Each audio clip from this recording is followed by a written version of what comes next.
So if this is your first time using the inventory feature, you'll first be prompted to create a prep schedule. What we recommend is making your prep day your cutoff day and your prep hour the cutoff hour.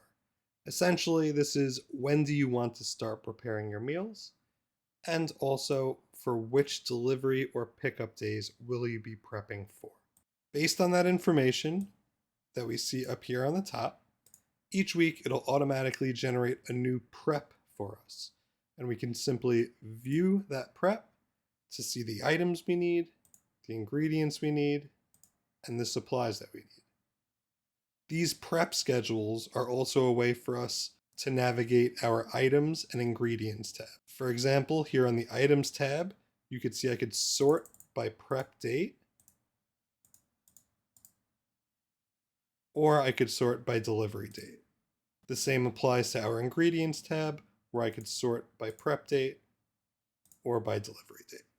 So now we're on our ingredients page. Let's talk a little bit about this.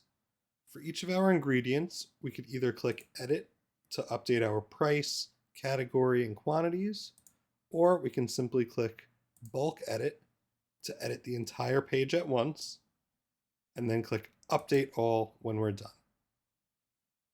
It might also be easier to expand the number of ingredients shown to 100 so that you could scroll down and see more at a time. We could also assign categories to these ingredients. So for example, edit categories.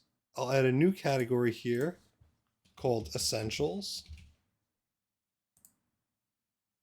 Close this out. And now for each meal, I can go down and set my category to something different, such as Essentials. And I can change my view from the standard view to category view.